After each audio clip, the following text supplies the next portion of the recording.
School Board. We have Christian Coates, myself, Sandy McPhee, Warren Storch, and Jonathan Swall. Sarah Mitchell is absent today. Let's stand for the pledge. I pledge allegiance to the flag of the United States of America and to the republic for which it stands, one nation, under God, indivisible, with liberty and justice for all. Okay, we have two agenda adjustments. We have a donation to add under donation review and approval from the estate of Martha Mason. And we're gonna add a couple of motions under the long-range planning section, which Joan will start with, and then we'll make a couple motions after that. Is there any public comment before we get started? There will be another opportunity at the end. No? Okay, Deb Thibodeau is here with a presentation about Blue Ocean Summit. Thanks for having me. And as Sandy said, my name is Deb Thibodeau. I'm the school counselor, for those of you who don't know me. I was encouraged to go, thanks to Christian, to a seminar a few weeks ago that was held at the Back Landing, and it involved this initiative called the Blue Schools Initiative. And it was basically a place where everyone who had anything to do with the marine industry gathered in this room. We were really good food, and we were told lots of jokes. But the crux of the matter was we're all concerned about the marine industry in Maine. And as a school counselor and teaching about careers, I'm certainly on that bandwagon that we need to do something. The folks that spoke were from this Northwestern Maritime. They're from Washington State, and they faced very similar critical things in their industry in terms of lack of employees, lack of kids' motivation to actually pursue maritime industries, etc. People staying in their state. Can't imagine people not wanting to stay in Washington State, but we face the same issue here in Maine. And it's really important for us at this level to help kids get excited and get connected to and see the forefront of maritime industry and what vast careers they can pursue and how we are going to try to make it happen for them easier than going to college and coming out hundreds of thousands of dollars in debt. There are folks local to us in Brunswick who are working with Maine Maritime Academy and BIW that are creating capacity in their Region 10 program for kids to access boat at grade 10 and who are able to get apprenticeships by the time they're seniors and they walk out with a high school degree and a well-paying job. And I would love that same opportunity afforded to our kids in our region. At this time, Lincoln Academy contracts with Bath Tech at this point because their schedules coincide. I asked the question the other day of Lincoln Academy, why can't our kids go to Bath Tech, Region 10 Tech? Because they have a program that's already up and running. The answer was scheduling, which sometimes, unfortunately, that is the reality. We have to work around scheduling. So I have a meeting on the 24th of November with the folks from Bath Tech. I'm going to take my time to go and talk to them about how can we make this happen for the Bath area kids, for our kids that might go to Bath Tech, and how can we make both accessible at grade 10 versus grade 11. We lose some kids, and that's the reality as well. Some of our kids who need that hands-on learning and who may need that sort of hook to stay in school, to stay engaged, to be pursuing the careers that they want to pursue and have those careers validated. And I am right there on the train moving forward because I think I can see some of our own kids here at South Bristol being those kids that would benefit from this program. What's next? I gave you sort of the pamphlets that I got at the workshop, which are very explanatory. I love the fact that they talk about funneling careers as early as preschool, which when we do Marine Week and Space Week, we hope to do an Engineering Week. Those are the exposure activities they're talking about. Then they're talking about other types of community activities that industries open their doors, like coastal rivers, Darling Marine Center, those types of places who get families involved and who start talking career with their children. In high school, comes with early training, some interest classes that are specifically at marine resources. And then they start apprenticeship programs, and then possibly even paid apprenticeship programs as they get to be seniors, juniors and seniors. And then they may pursue post-secondary school, or they may just go on to a further apprenticeship and work in the industry. So that graphic does it very, very well. And inside this pamphlet are all the careers that were talked about. Everything from owning your own fishery and a boat, to building boats, to designing boats, to working out in for Maine Maritime Academy as merchant marine, all those types of things. They're all part of, and they tried to break them down as simply as possible into 3 major career tracks as far as operations, construction, and resources. This was the enticing invitation to the workshop that I'd gone to. The plan after this workshop, they said enough talking. They've already got something started in Brunswick. They want to get something started at other tech places that our kids can access, but they want to support curriculum development, they want to support community engagement, and they definitely want to support aligning all of our messages to our youngsters who might want to pursue these types of things. And the reality is, they've said time and time again, if they get people involved in these programs, and they do apprentice programs, they have a 90% retention rate versus 30% retention rate when someone just walks through the door of an industry. So the retention rate, and people settle here, they're happy people, and everybody, it's a win-win. So I'm really glad to have had the opportunity. I wanted to share this with you. I think other counselors in the AOS are certainly interested in this, and I'll be sharing it at one of our meetings. But please keep this in mind, and they welcome public participation. So you don't have to own your own boat. You don't have to be directly in the marine industry. You can be just a stakeholder in this whole process and help us start these programs more locally that our kids can access. So are there any questions? Yes. Through Lincoln Academy, do they still have the boat building in Rockland, or they phase that out?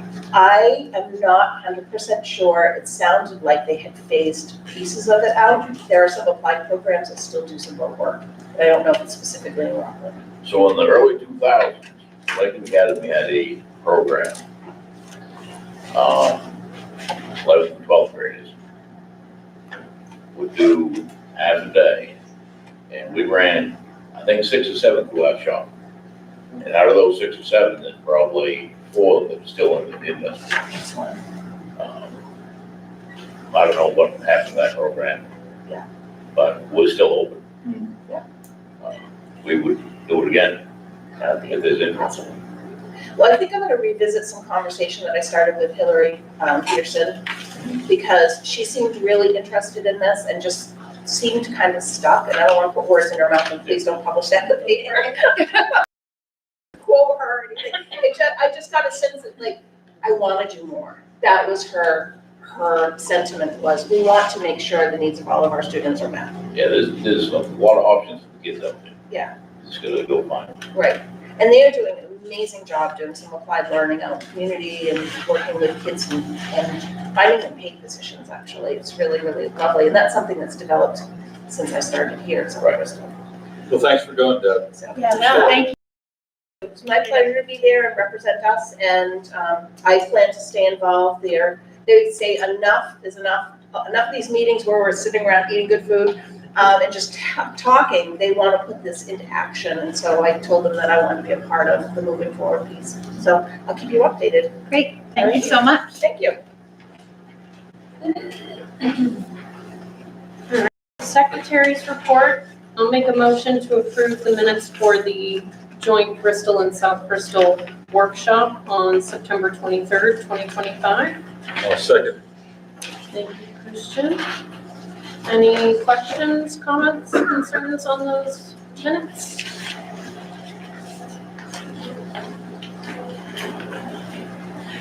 All in favor? So, all right. And then there's a motion to approve the regular meeting minutes from the October 7th, 2025. I'll make that motion. Second from Warren. Any questions on those minutes? No, they looked good to me. All approved? Okay.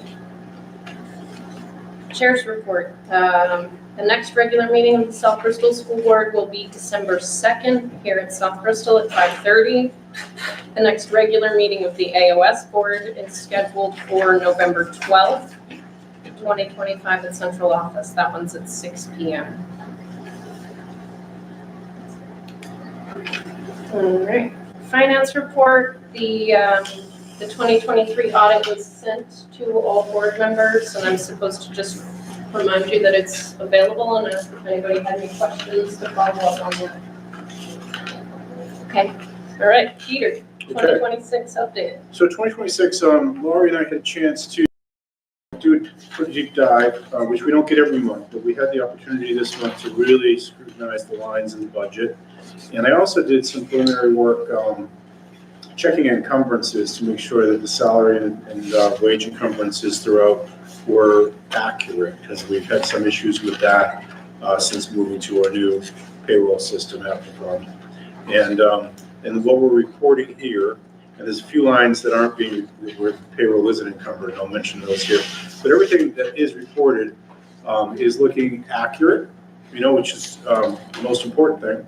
And the second thing I'll mention is that there are a few lines, we lost how many teachers, changed how many teachers this year, like 4 or 5? Yes. And some ed tech, so the people that we budgeted on are people that are in the building. So you see that we're running a little hot in regular ed on both teachers and ed techs. But the 27,000 there, 27.5, whatever it is also made up within that same cost center by the fact that you have a couple less students being tuitioned out to secondary than we originally budgeted on. So, regular ed kind of is balancing itself out between the overages of the ed techs and teachers from the change in position and the underage, if you will, in the tuition. In SPED, you're not seeing the SPED teacher encumbrance or the SPED tech salary encumbrance here, but those are actually both pretty accurate. In fact, you have about $1,000 left over in each one of those to the good. So, so I'm not too concerned about that at all. Your other lines, most of your other lines throughout this are individuals, and they're all pretty accurate. I mean, in terms of budget to actual encumbrances included, et cetera. And you also have the custodians run just a little hot. So we noticed that there was some increased costs to employees, et cetera, but overall, going each one all through, I'm not concerned that that's going to create a financial problem for you, especially with the drop in the secondary tuition. One of the things that we've done here is you'll see there's a new column for this budget called revised budget, and that's really just for the other instruction cost center, where we did a budget back in February that was passed in March, basically Burns Fund being status quo, but it actually increased by about $15,000. So we've added that, and Laurie's new breakout of that here, and the available amount is calculated off the revision, not the original. So that's something that's actually, that's not in Apta Fund. I've added that to this Excel report for your benefit, and I will each month going forward. But we'll be able to track that. Throughout the rest of it, there is, we're at a point in the year where we haven't, we've done a lot of the purchasing of things, but we still have bills that we'll have to just keep an eye on as they come in month to month. And then we don't know if there's anything unusual going to happen this year yet, because there's still so much ahead in terms of any kind of facilities issue that pops up that we have to deal with, or anything that we thought we might deal with that we can't for some reason. So overall, I think that Laurie and I concur, we're in about as good a shape as we could be right now. In terms of understanding, where we are and it being where we project it to be.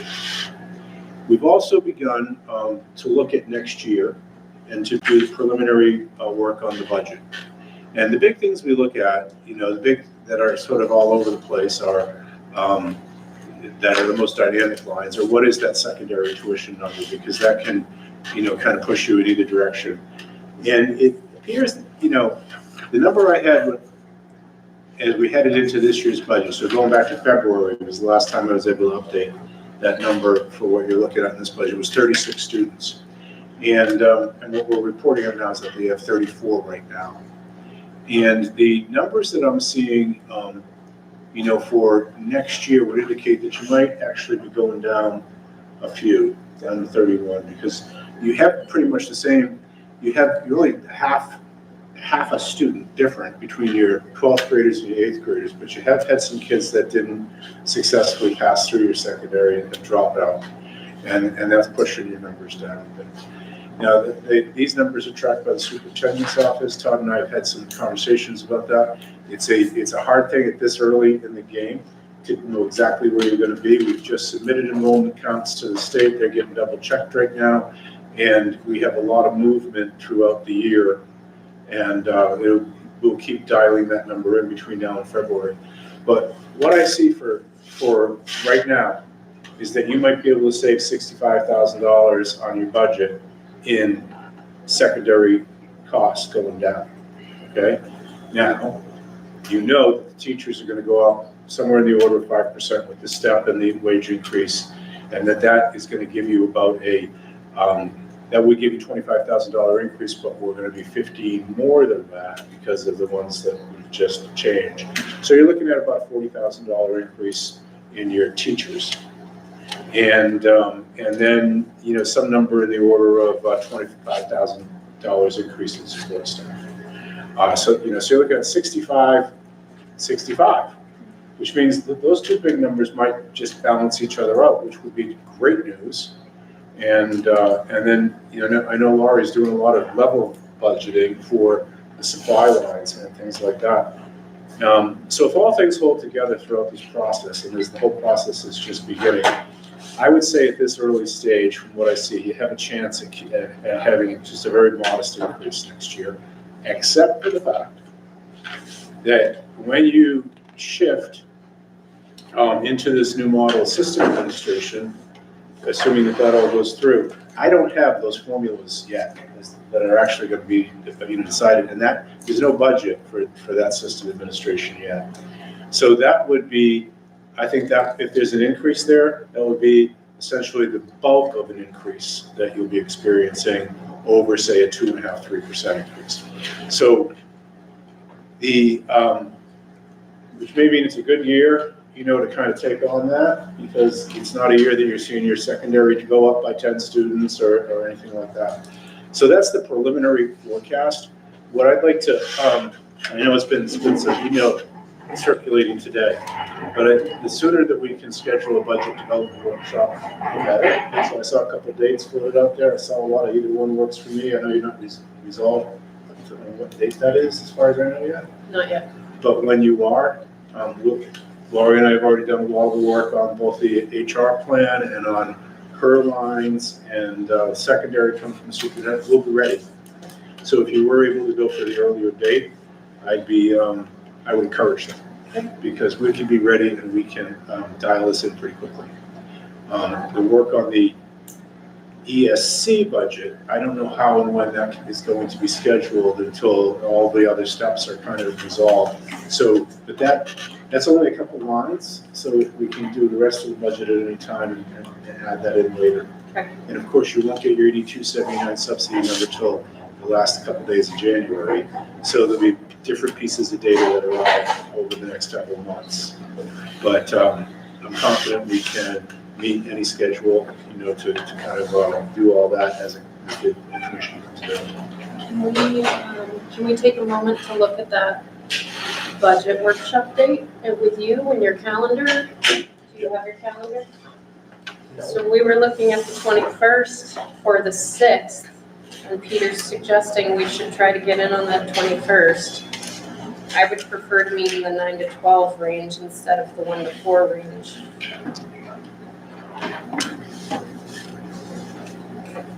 So we've been tasked with nailing this meeting down. What dates? The Friday, the 21st, or Friday, December 6th. Fifth, sorry, Sarah said the 6th, and now I'm all messed up. Right. For both of you, bye. Peter? I have students.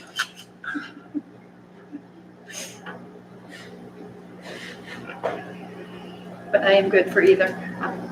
I strongly recommend going with the 21st. December is, especially going to that December is after your board meeting. Right. So we'd be having a December board meeting, having not had a budget. I really think if you go to the 21st, you should. Will you calendar invite the board to the 21st? Yeah, you said what time? 9 to noon? You got it. 21st, yeah. 9 to Noon, Okay. Where? central office. I don't think Awesome. Jonathan, that looking okay for you? Great. Awesome. Thank you, guys. So Yeah. 9 o'clock? Peter's gonna send everybody an invite.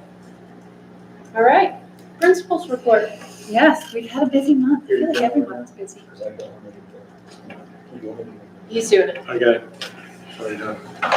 On the 8th of the month, we had Maine help come for a flu clinic, which is always great. Well, the kids don't love it, but keeps them healthy.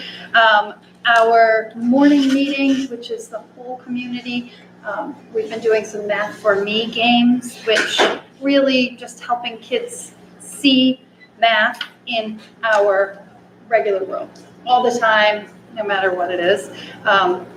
Hoping to help people just help the kids feel a little more comfortable with math and not be scared of it at all times, because some are. Soccer season's over, so our 5th through 8th graders have started taking advantage of Makerspace, which is what Ms. Rowe does with the kids on Tuesdays actually, and Extra Art with Ms. Pryor for pre-K to 4 has also been widely attended by the students.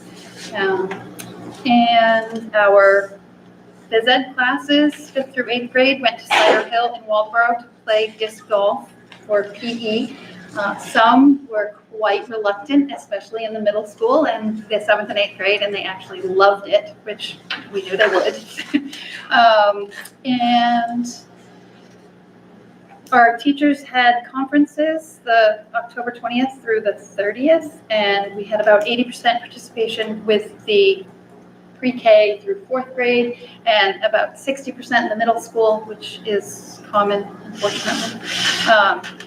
And 6th through 8th students went to Bath for the Hyde Leadership Conference, where they got to hear Gabe, who was the keynote speaker. He's a player on the Hearts of Pine, and apparently they all adore this man. Very, very inspiring. 8th graders had their Halloween party, where they raised over $1,000 for DC and had a successful dunk tank again, which I ended up avoiding. I don't know how that happened, but it was okay with me this year. 5th and 6th grade, Mr. B and I took the kids to St. George, where we were able to interview students, teachers, directors, superintendents about their makerspace, really. It's like an industrial arts program with a kick. And our students interviewed the other students and just found out what they enjoy doing and how they spend their classes out there. It was very inspiring for all. And then that was on LCTV this past week. And clubs, yes, we had, again, another successful pumpkin run. We had multiple students in the race, which was great. I think it was all of our 7th and 8th grade girls, actually, which is just different from other years. And we have a couple in the Lincoln County News. showing how hard they were running. Boosters Club had a successful cleanup and barbecue where the list of things that they got done is just I couldn't even add it all. But removing stumps and trimming bushes and limbing trees, all of the things that really help help the curb appeal, I guess, of the school, and it's helps us for sure.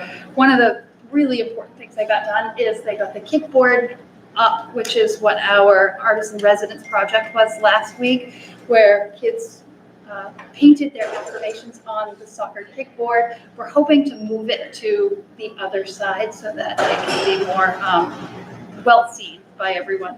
I think Neil got the kickboard up. Why, thank you. That is amazing. We appreciate it. We had our soccer awards banquet where the parents played the students again, and for the first time in 21 years, I found out the students won. They were pretty pleased about that. Lots of cheering the next morning. Doesn't say much for the parents. Well, no, it's okay. They're really athletic kids. Basketball clinics have begun, and we have 6 girls and 2 boys playing at Bristol this year, and Jen and I are talking about which games to have here at South Bristol and which games to have at Bristol, because that's just a step, I think, in the right direction for our combined teams. Sure. On October 10th, our entire staff went to Booth Bay for Playworks, which is a Maine Help sponsored program where you help teachers, help students understand different types of games so that we have a variety of games that they can learn in phys ed class. They learn the rules, and then we can move those to recess. We're already seeing some improvement with some kids just using a common language when it comes to playing with their classmates, peers. I attended a training, which I'm sure Todd will talk about, Title IX training at the central office with Drummond and Lipson. And our final staff meeting of last month was part 3 of the Anxious Generation. Our teachers are really enjoying Minimal Tech Mondays, which I know some people were nervous about in the beginning, but teachers are enjoying it. Kids are really enjoying not being on their computers or iPads. They'll call adults on it every once in a while on Monday because it's Minimal Tech Day. And our staff is already talking about what book we will read next when it comes to technology and the development of our students. And I think I may have found it. So one of our staff members found it and shared it with me, but I'll have to read it first. Facilities. Okay. Peter, there's been a lot going on with the facility, sorry. I know, there is money that I was planning on going somewhere, and I think it might not be. Colby and Gail came to look at the Renai heaters in Salties because one is failing miserably, and since I've been in there quite a bit during rest time helping pre-KK, I realized what they've been talking about. Right now, it's not working well, but it's also obnoxiously loud. They're about 30 years old, so we asked for quotes to replace them and quotes for heat pumps because in the warmer season, we still have air conditioners in the windows, which we don't like for many reasons. So I got the quotes, and we're talking about $15,000. I did have it checked with Bayside Plumbing, just trying to check all the boxes and all places, and they said they definitely can't beat the Dave's World quote that we have. So I'll be passing that on to you guys, and maybe we'll talk about it for the next meeting. And Shed City started working on the siding in the shed and finished it in the first week of the month. And Johnson Control was here to address deficiencies in our fire alarm, which is working great now. Eric Albee has been to look at the roof. We definitely still have an ice issue, and we're going to need some of the ice guards. I know it's $200 a linear foot, so he's looking at which areas. I know, that's the quote I got. he's looking at where we really, really need them for safety reasons, because the whole surface is not a good idea. And we don't have a quote on that yet, but he will get back to us with that. And it's not Affordable Fire. Eastern Fire was here to do their quarterly inspection of the sprinkler system. Affordable Fire does our extinguishers, I learned. And then a freezer went in the kitchen, so Pine Tree, I know. Pine Tree Kitchen Services has been here. They looked at the old freezer. It's going to be about $3,900 to fix. It's very, very old. And to get a new true freezer is $4,900, and that's the suggestion that Michelle is making. Definitely what Elaine would like and what I feel like we probably should do too. I have both quotes here. I know it's not one of the ones that I have to ask permission for because it's not over a certain amount, but I just wanted you guys to be aware. Okay. I think that might be it, unless you have any questions. Yeah. We got a new phone system. Can you tell us about it? Because I didn't put it in my report. Never do this. Sean! Tell us. We'd love an update. IT does well, you've never. I know, we just got it so smoothly. No, it is a safety issue. I think we don't have, we've been depending on our staff to use their cell phones forever apparently, which probably is really not okay to ask them to do that, especially if they're calling parents. We're talking about students, the caller ID, of course, means that the parents have all of our staff cell phones, which, you know, in any other building I've ever worked in would never happen. So, so that's one of the things that we were trying to do. Also, the cost of the landlines that we have are, while not exorbitant, are more than we need to pay to get the services that we have. So we have sort of adopted a phone system that's by the same company that does our network is, and our cameras as well. So it's all tied into the same sort of thing, which is great. And we have 2 new phone numbers, unfortunately. I'm trying to talk to before I really publicize the number, it is on our website, but nobody really goes there to see it apparently. Before I publicize it, I really want to finish my conversations with the Public Utilities Commission because there's an issue with porting numbers and how they regulate that right now. So I'd love to take the 644 1877 or 8177 and take that from Tidewater and move it to basically our own phone system. But they're pointing fingers at each other as to why we can't do that. So, you know, as soon as I have that resolved, one way or the other, I will, you know, we'll make it known that we're slowly moving from, you know, the old number to the new one if we have to do that. And we'll be shutting off some of those extra lines that we don't need anymore. So we should be able to get phones down to well below $100 a month. You know, it's not a lot of money, but something. And we'll be getting more phones as my budget allows to flesh out the administrative offices, the teacher's room, and staff classrooms as well. There's also one out in Salties because we thought that one is also a safety issue, so she can dial out if she has to 911 without or whatever without using her cell phone.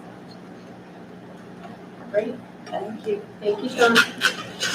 All right. Superintendent. Great. On October 16th, we had our monthly Midco Superintendents Association meeting. We did think about those meetings. It's good to have members from the VA virtually. So Dan Schuler, our partner, joins us.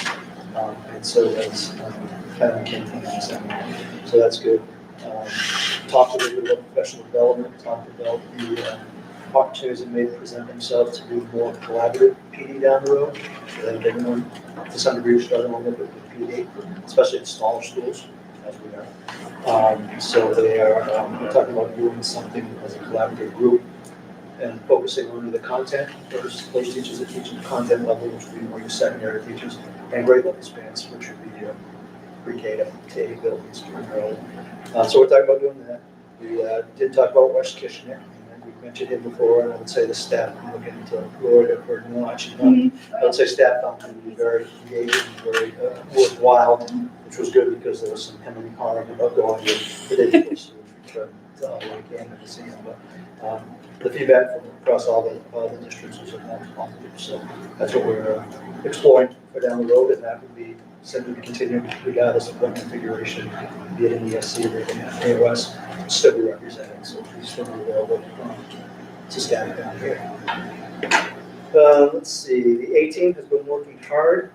One of the key areas we've been focusing on is our workshop day, which is scheduled for Monday. You should have all received an email from me, which had identification of the sessions that we're going to offer. We have 3 different blocks of time, and we're offering anywhere from 6 to 8 sessions that staff can select from. I did share it with the board and also said, please feel free, if you're available, that you want to pop in and just see one of those PD opportunities, please do. The keynote would be very good too, as the administrators talking about, it would be good for building to the keynote speaker as well. So that's it, NCS and Hillsborough on Monday. Other things that we've been doing, we've been reading the book, and I may have already shared this, apologies what I did, but Rethinking Teacher Evaluation and Supervision, a book by Kim Marshall. There are really 2 platforms out there that you could, for evaluation. One is Marzano and one is Marshall. We currently do Marzano. Administrators are reading that just to see if they believe there's more benefit for the educators as far as feedback, as far as usual feedback that they get. So we're reading that in book studies. So every 18 meeting we talk about different chapters of that book. We can't make that decision as administrators to make any kind of a change like that because by statute, our PGPE, Professional Growth and Professional Evaluation group has to be majority teachers. So that group has actually, I don't think they've met recently. Yeah, Laura's shaking her head, so I guess not. I've extended an invitation to all those members of that committee to meet with me on that Monday, since we're all going to be in a group already. They're going to pay around 2:30, and we're going to have Kurt Jack, who is our eye observation person, which eye observation is just a tool to realize the evaluation, regardless of which evaluation model you work with. So he's going to join us as well. So I'm going to offer them up the book to you as well. I will do a structured book study with them. I'll just give them a copy of the book so they can read it, because that group will be plus reading with the administrative team. We've been looking at the assessment calendar. Obviously, we've talked about curriculum and the area that's been lacking. So we've been looking at aligning the curriculum and making sure we know what's being assessed. We focus on the fall right now as we go through the year to spring. I will be attending the Coast Curriculum Leaders Meeting coming up in a couple of weeks. I'll let you know about that once it's happening. School closure. We've already started talking about what's going to happen on school closure days, as far as remote days, as far as traditional storm days, and then remote days. At this point, South Bristol's all remote from day 1. Jefferson is all remote as well from day 1. Looks like Bristol's going to try to go with 2 traditional days, then a remote day, and Mobile is going to go with 3 traditional days and then transition remote. I think we only used 2 last year, knock on wood. Somebody's told me that their mother says there's no acorns on the ground, so it's going to be a mild one. Take it, what Don't it tell is. my husband. Hopefully. So that's the work the 18's been doing. As was mentioned, we went to offer a Title IX training, October 16th and 17th. It was a virtual training. So on the 16th, it was really focused on district level administration's responsibility for Title IX complaints. So it was Dominic and myself that were there primarily watching on that one. On the 17th, the administrators joined us because that focused on the role of the building level administrator should there be any Title IX complaints. I will say that throughout it, they offered quizzes, and I would say we did pretty damn well on the quizzes because we got the answers soon after. But we did that as a collective group. But I think we were dead on with that, so that was good. On the 22nd of October, I was at the Maine School Superintendent's business meeting. That's what happens yearly, and it's always the day before the MSMA Fall Conference. And I attended that on the 24th, 23rd, and 24th. Those were all 3 of those days where we did best to see. That's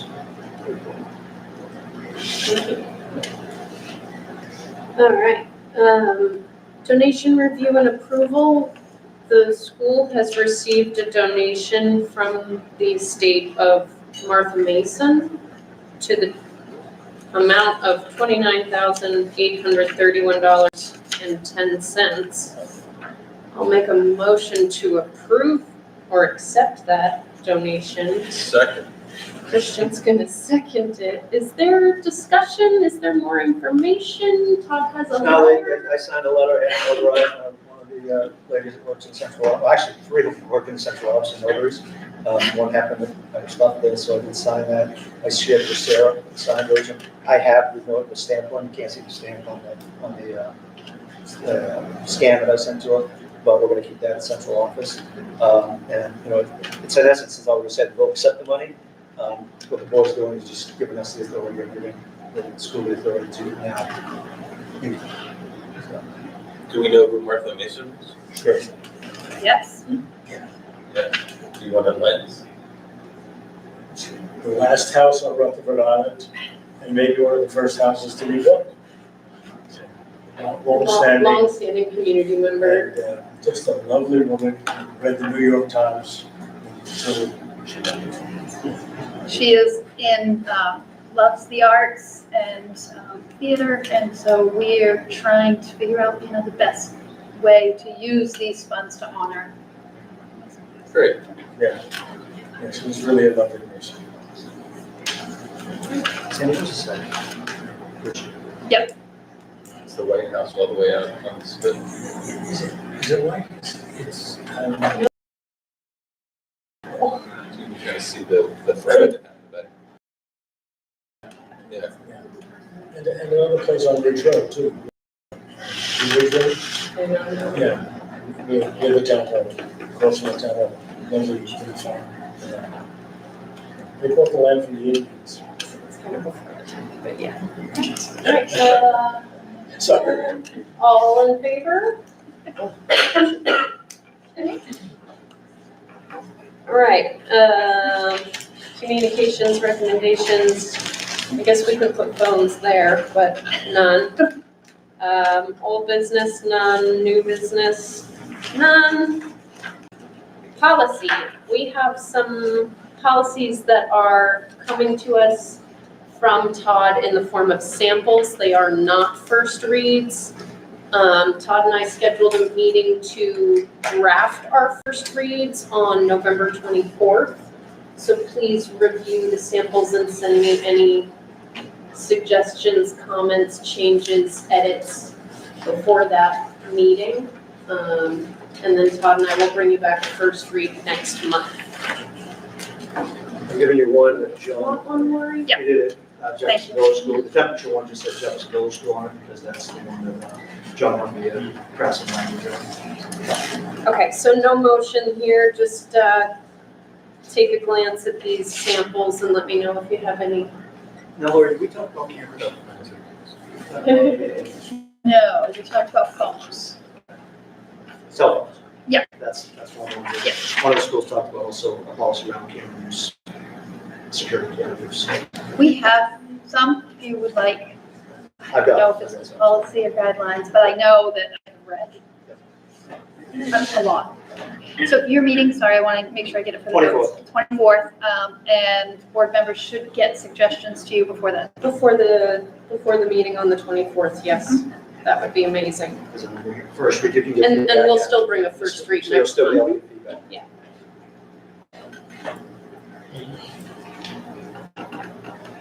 All right, any questions on policy? All right, I'm gonna move on to long-range planning and hand it over to John to update us. So a lot has happened in the last month or so, but I'll bring everybody up to speed in case you haven't been following it as closely as I have. We submitted a part one of the application to form an education service center to the DOE on September 5th.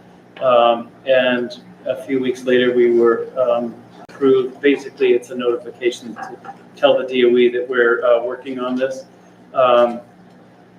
The committee worked was ongoing right after that, and we were forming an interlocal agreement or a draft interlocal agreement. We met on the 30th and the 15th, and then subcommittees met as well in the interim. An interlocal agreement subcommittee met a few times to sort of hash out some of the details that has to go in the interlocal agreement, including governance and finance, and cost sharing and that sort of thing. Other subcommittees had already started as well to work on the job descriptions, at least for the key positions in the ESC. And after some back and forth with the DOE, the last couple of weeks, we finally submitted our application part 2, which had to be submitted to the DOE in time for us to, as a board, to vote before November 30th in order to have an ESC started and running by July 1st. And they accepted that application on the 22nd officially, and that consisted of a draft budget, an interlocal agreement that was signed by the 2 board chairs, and the part 2 application. We have to vote for the ESC before the 30th in order to start, as I mentioned, and as of today, we have confirmation by a couple of people at the DOE that the interlocal agreement and the Part 2 application has gone through the approval process at the DOE, and